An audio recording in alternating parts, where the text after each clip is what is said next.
கர்த்தருடைய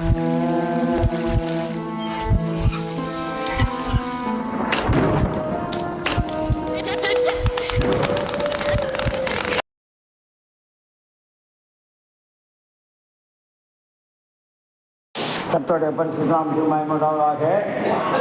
நாம் வாசித்த 119ஆம் சங்கீதம் 81வது வசனத்திலிருந்து 96வது வசனம் வரை தாவீது ராஜா சொல்கிறார், உம்முடைய வசனத்திற்கு காத்திருக்கிறேன், உம் வாக்கின் மேல் நோக்கமாக இருந்து உம் பிரமாணங்களை மறவேன். என்னை துன்பப்படுத்துகிறவர்களை நியாயத்திற்கு செய்யும். உம் கற்பனைகள் உண்மையானவைகள். நான் உம் கட்டளைகளை விடவில்லை.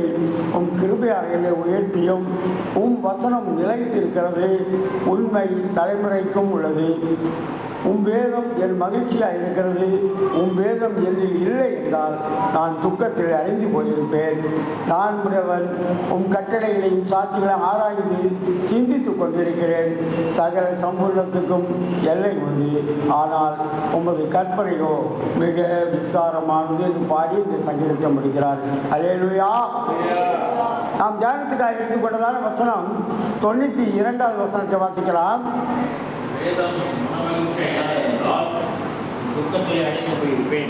அல்லேலூயா. உமது வேதம் என் மன மகிழ்ச்சியாய் இராதிருந்தால் என் துக்கத்திலே அழிந்து போயிருப்பேன். அவருடைய வேதம் நம்முடைய மன மகிழ்ச்சியாய் இராமல் இருந்தால் நாம் துக்கத்திலே அழிந்து போயிருப்போம் என்பதாக சங்கீதக்காரன் இந்த வசனத்திலே சொல்லுகிறார். நம்முடைய துக்கமான நேரங்களிலே, நம்முடைய வேதனையான நேரங்களே நம்மளை தேற்றுகிறதா இருக்கிறது இந்த வேதம். ஜெபத்தின் மூலமாக நாம் அவரோடு பேசுகிறோம், வேதத்தின் மூலமாக தேவாதி தேவன் நம்மோடு பேசுகிறார். அல்லேலூயா. நம்முடைய கஷ்டமான சூழ்நிலைகளிலே, வியாகுலமான சூழ்நிலைகளே நீங்கள் வேதத்தை எடுத்து பிரித்து மடியில் வைத்து படித்து பாருங்கள். அப்பொழுது தேவன் உங்களோடு பேசுவதை நீங்கள் உணர முடியும். பலவீனமான நேரங்களிலே, ஐயா பலவீனமாக இருக்கிறேன் ஆண்டவரே, என்னால் முடியவில்லை என்று நீ சோர்ந்து போய் அந்த வேதத்தை எடுத்து மடியில வைக்கும் போது நானே உன் பரிகாரியாக கர்த்தர் அப்படி என்று ஒன்றை வேதம் தேற்றுகிறது. நான் வழிக்கு செல்கிறேன், வழிநடுக போகிறேன், நான் ஒரு ஊருக்கு போகிறேன் என்று பிரயாணங்களை பாதுகாத்துக் கொள்ளும் என்று சொல்லி ஜெபம் பண்ணி நீங்கள் வேதத்தை எடுத்து மடியில வைத்து வாசிக்கும் போது உன்னுடைய காரியத்தினால் நான் வாய்க்கப்படுவேன், உன் பாத கல்லில் இராமல் உன் பாதுகாப்பாய் போய் செல்வாய் என்று வேதத்தின் மூலமாக தேவன் நம்மோடு பேசுவார். எல்லா நேரங்களிலும் வேதம் நம்மோடு பேசுகிறது. வேதம் நம்மோடு பேசுகிறது என்றால் தேவன் நம்மோடு பேசுகிறார். அவர் நமது வலது பாசத்தில் நிற்கிறார் என்று சொல்கிறார். எளியவனை காப்பாற்றும்படியாய், அவனை கைத்தூக்கி விடும்படியாய், அவனை குழியில் இருந்து தூக்கி விடும்படியாய் அவர் நமது வலது பாசத்தில் நிற்கிறார் என்று வசனம் சொல்கிறது. அவர் வலது பாசத்தில் நின்று கொண்டு நமக்கு அப்போ நம்முடைய வேதனைகளிலும் சோதனைகளிலும் நம்மளை தேற்றுகிறவராய், நம்மை ஆற்றுகிறவராய் நம்மோடு பேசிக் கொண்டிருக்கிறார். அதைத்தான் தாவீது ராஜா சொல்லுகிறார், உமது வேதம் என் மனமகிழ்ச்சியாக இல்லாதிருந்தால் என் சோதனைகளிலே, என் வேதனைகளிலே, என் ஆபத்து நேரங்களிலே சோர்ந்து போய் அப்படியே அமிழ்ந்து போயிருப்பேன். அவருடைய வேதம் தேற்றுகிறது. தேவாதி தேவன் நமக்கு அளித்த வேதம் நமக்கு ஆறுதல் அளிக்கிறது. இக்கட்டான வேளைகளில் அவருடைய வாக்குத்தத்த வசனங்கள் நம்மை தேற்றுகிறது. தாவீது ராஜா சங்கீத புஸ்தகத்திலே நிறைய வேதத்தையும் வேத வசனங்களை பற்றி சொல்லிக்கொண்டே போகிறார். நீங்கள் இதை வாசித்து கொண்டு வரலாம். அதாவது 1ஆம் சங்கீதத்தை ஆரம்பிக்கும் போது அவர் எப்படி ஆரம்பிக்கிறார்? கர்த்தருடைய வேதத்தில் பிரியமா இருக்கிற மனுஷன் பாக்கியவான் அப்படின்னு ஆரம்பிக்கிறார். கர்த்தருடைய வேதத்தை வைத்து ஆரம்பிக்கிறார். 119ஆம் சங்கீதத்தில் நீங்கள் முதல் வசனத்தை வாசிப்பீர்கள் என்றால் அது என்ன சொல்கிறார் என்றால், கர்த்தருடைய வேதத்தின்படி நடக்கிற உத்தம மார்க்கத்தால் பாக்கியவான். ஏனென்றால் அவர் வேதத்தை எப்போது அவருடைய மனதில் வைத்திருக்கிறார். அந்த வேதத்தின்படி அவர் ஒரு மனமகிழ்ச்சியை கண்டபடியினாலே, மனமகிழ்ச்சியை அடைந்தபடியினாலே, ஆறுதலை அடைந்தபடியினாலே அவர் வேதத்தையும் அவருடைய வசனங்களையும் பற்றி அதிகமாக பேசிக்கொள்ள போகிறார். இந்த 119ஆம் சங்கீதத்தில் மட்டும் இந்த வேதம் என்கிற வார்த்தை 25 தடவைகளுக்கு மேலாக அவர் உச்சரிக்கிறார். இந்த வேதத்திற்கு, இந்த வசனத்திற்கு ஒரு ருசி கொடுக்கப்பட்டிருக்கிறது, ஒரு சுவை. எல்லா காரியங்களுக்கும் சுவை இருக்கிறது, ஆனால் கர்த்தருடைய வேதத்திற்கு ஒரு சுவை இருக்கிறது. அது எப்படி இருக்குமா? தெளிந்தேனிலும் மதுரமானது என்று சொல்லப்பட்டிருக்கிறது. தெளிந்தேன், தெளிந்த தேன், தேனிலும் தேன்குட்டிலிருந்து ஒழுகும் தெளிதேனிலும் இனிமையானது. தேன்குட்டிலிருந்து ஒழுகும் தெளிதேனா நீங்கள் சாப்பிட்டு பார்த்துருக்கீங்களா? நான் சாப்பிட்ருக்கேன். மலை தேன் சொல்லுவாங்க. அதாவது அது கையில் எடுக்கிறது இல்லை, கைப்படாத அது அப்படியே தேன் கூட்டிலிருந்து ஒழுகி வருகிற தேன், அதை விட மதுரமாக இருக்கிறது என்று சொல்லுகிறார். அதாவது இங்கே நம்ம சாதாரணமாக வாங்குற தேனெல்லாம் ஒரு சில தேன் கிடையாது. ஏதோ சர்க்கரையை பாகாக்கி அப்படி இப்படி வச்சு இந்த நடிப்புறவங்க விற்பாங்க. ஆனால் ஒரு சில தேன் எப்படி இருக்குன்னா, அந்த மலைகளே எங்கள் அப்பா மாராமலை எஸ்டேட் இன்னொரு இடத்துல வேலை செய்கிறார். கண்காணியாக இருந்தார். கண்காணியார்னா சூப்பர்வைசர். அங்கே ஒரு பெரிய டீ தோட்டம், தேயிலை தோட்டம், அதில் அவர் சூப்பர்வைசராக இருந்தார். அப்போ அந்த பகுதிகளெல்லாம் வெறும் மலைகளால் நிறைந்த இடம். அதில் இந்த மலை முகட்டுகளிலே, மலை இடுக்குகளிலே தேன் கூடு கட்டியிருக்கும். நாம் இங்கே இருக்கிற தேன் இதில் எப்படி சொல்கிறோம், தேன் ஈ என்று சொல்கிறோம். அது தேன் ஈ கிடையாது, தேன் குழவி. பெரிய பெரிய குழவிகளாக இருக்கும் மலை தேனில் இருக்கிற குழவி. அதை கிட்ட போய் யாரும் எடுக்க முடியாது. அதனால் எங்கள் அப்பா என்ன பண்ணுவார்னா, ஒரு பெரிய பானை, மண்பானை எடுத்துகிட்டு போவார். போயிட்டு இந்த அம்பு விடுறாங்க பார்த்தீங்களா, வில்லு, அது அவர் நல்லா ப்ராக்டிஸ் பண்ணுவார். உள்ள மனுஷன் இந்த காட்டு பண்டிகைலாம் வந்ததுன்னா அதை வச்சு தான் அடிப்பாங்க. அதை எடுத்துக்கொள்வார். அந்த அம்பின் நுனியிலே ஒரு கயிறை கட்டி கொள்வார். நீள கயிறு கட்டி இங்கே இருந்து அந்த மலைத்தேன் இருக்கிற இடத்துல அந்த மலைத்தேன் அந்த இதில் நோக்கி அடிப்பார். அது போய் அந்த கூண்டு, அந்த மலைத்தேன் கூண்டு அப்படியே போய் பூதும் அந்த அம்பு. அதில் இருந்து அந்த கயிறு வழியாக அப்படியே மெதுவாக இறங்கி வரும். அதை அப்படியே பானையில் போட்டிருப்பார். ஒரு 4 நாள் கழித்து பார்த்தா அதை பாறை பொருள்கள்லாம் இருக்கும் தேன். அப்படி அருமையாக இருக்கும் அந்த தேன். அப்படி கண்ணாடி மாதிரி யாருக்கிட்டலாம் போக முடியாது. தேன் குழம்பு கொட்டினா மனுஷன் செஞ்சு போயிடுவான். அந்த குழம்பு கொட்டினா, இந்த குழம்பு கொட்டினா, இப்போ நம்மகிட்ட இருக்க குழம்பு கொட்டினா அந்த குழம்பு செஞ்சு போயிடுவோம்.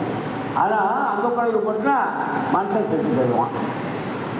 அப்படி மலையிலிருந்து ஒழுகுகிற தேன், மலை தேன், ஒழுகுகிற தேன், தேன் கூட்டிலிருந்து ஒழுகும் தெளிதேனிலும் இனிமையானது இந்த வேதம் என்று அதை ருசித்து பார்த்த அனுபவித்த தாவீது சொல்கிறார்.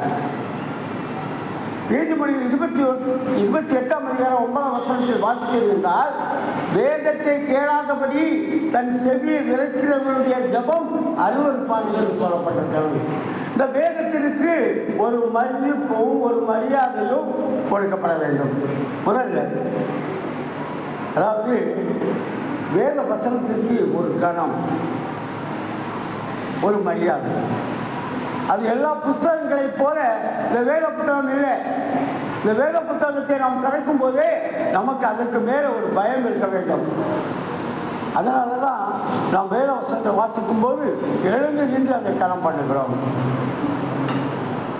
எஸ்ரா நெகேமியா 8ஆம் அதிகாரம் 5-6 வசனங்களை நீங்கள் வாசிப்பீர்கள் என்றால், எஸ்ரா சகல ஜனங்களுக்கு உயர நின்று சகல ஜனங்களுக்கும் காண புஸ்தகத்தை திறந்தான்.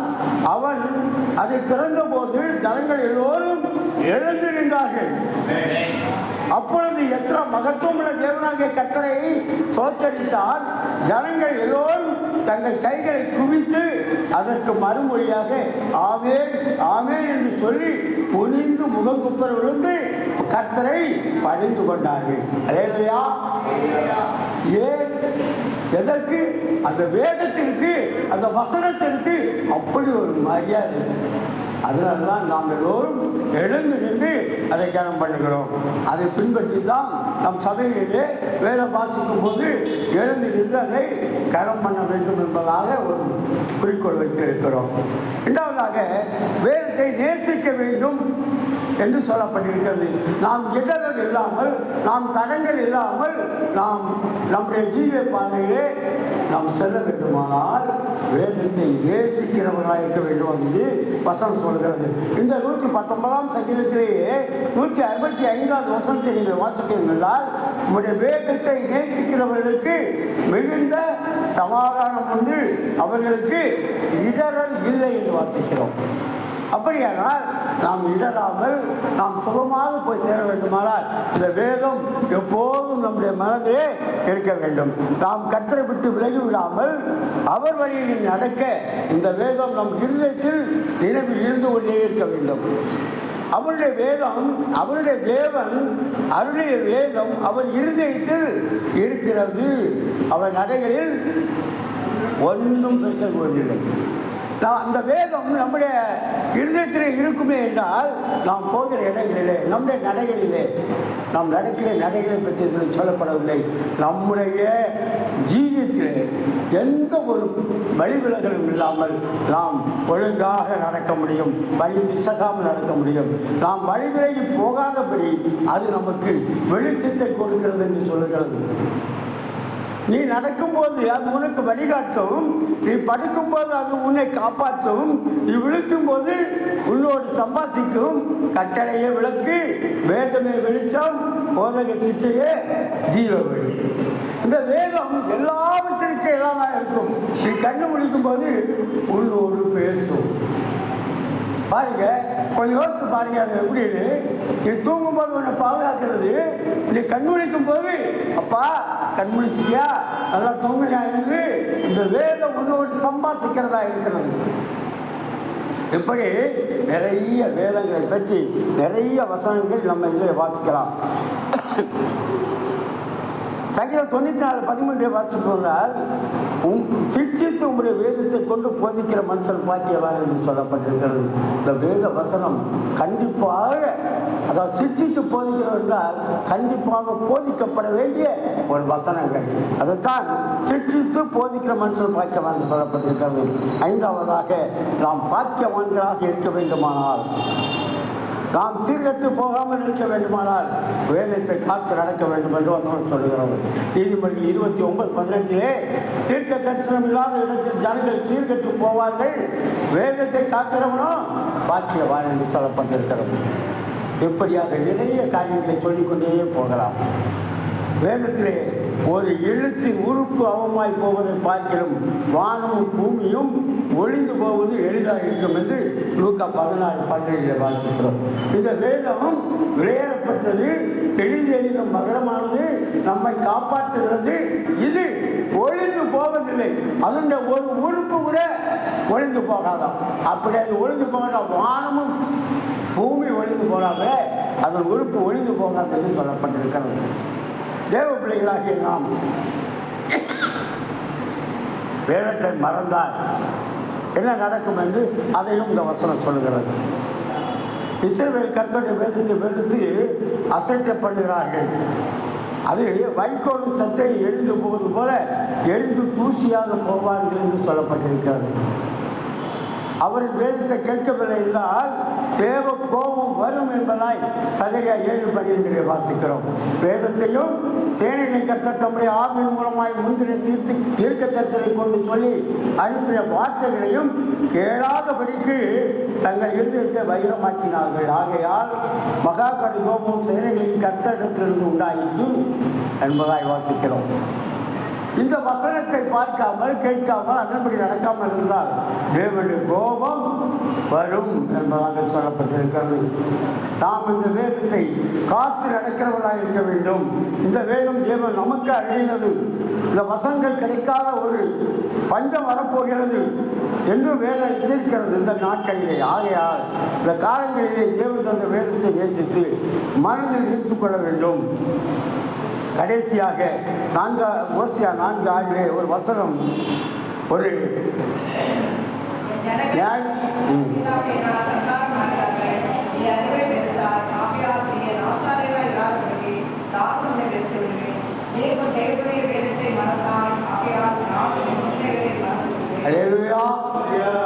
இது நமக்கு சொல்லப்பட்ட வசனம். அதாவது நாம் தேவனுடைய வேதத்தை மறக்கும் போது அது நம்மை வழி நடத்துகிறதால் அந்த வேதத்தை நாம் படுக்கும் போதும் நாம் விழிக்கும் போதும் நம்மோடு சம்பாசிக்கிறதால் இந்த வேதத்தை நாம் மறக்கும் போது தேவன் நான் உன்னையும் உன் பிள்ளைகளையும் மறந்து விடுவேன் என்று சொல்லுகிறார். அவருடைய பிள்ளைகளாகிய நாம் வேதத்தையும் கர்த்தரை அறிந்து கொள்ளும் அறிவையும் மறந்து விடாமல் நடக்க வேண்டும் என்பதாய் எச்சரிக்கப்படுகிறோம். கர்த்தருடைய வேதம் குறைவிட்டதும் ஆத்மாவை உயிர்ப்பிக்கிறதுமாய் இருக்கிறது. அது தேனை போல துடிதேனை போல இனிமையாக இருக்கிறது. நாம் நம் வாழ்நாட்களிலே செம்மையாய் நடக்க நமக்கு வெளிச்சமாய் இடர்கள் இல்லாமல் நாம் நடந்து செல்லும் வழி பிரசங்காமல் காக்கவும் பாக்கியம் ஒன்றால் ஜீவிக்க இந்த வேதத்தை மறவாமல் இருக்க வேண்டும் என்று வேதம் நமக்கு போதுகிறது. இந்த வேதத்தை நாம் மற்றவர்களுக்கு எடுத்து போதிக்க வேண்டும் என்று சொல்லப்பட்டிருக்கிறது. யோசபாத் ராஜா பட்டணங்களை எல்லாம் வேதத்தை போதிக்கும்படியாய் அவன் பிரபுக்களாகிய மனுஷரிடத்திலும் ஆசாரியரிடத்திலும் சொல்லுகிறார். இவர்கள் யூதாவிலே உபதேசித்து கர்த்தருடைய வேத புஸ்தகத்தை வைத்துக் கொண்டு யூதாவின் பட்டணங்களிலெல்லாம் திரிந்து ஜனங்களுக்கு போதித்தார்கள் என்று வசனம் சொல்கிறது. 2 அதை வசிக்கலாம். ஏனென்றால் நாம் படிக்கிறது மட்டுமல்ல, நாம் நடந்து கொள்கிறது மட்டுமல்ல, அந்த வசனத்தை நாம் மற்றவர்களுக்கு போதிக்க வேண்டும் என்று சொல்லப்பட்டிருக்கிறது. பெரிய தேவ ஜனங்களே, கர்த்தருடைய வேதத்தின் மேன்மை உணர்ந்து அதை கணப்படுத்தி அதை உண்மையாக நேசித்து நம் இருதயத்தில் வைத்து வேதத்தை காத்து நடக்கிறவர்களாய் நாம் பாக்கியவான்களாய் ஜீவித்து உலகத்து மக்களுக்கு வேதத்தை சொல்லுவர்களாய் காணப்பட வேண்டும். அப்படி ஜீவித்தால் நம்மை விட ஆசீர்வாதமான தனம் வேறு இல்லை.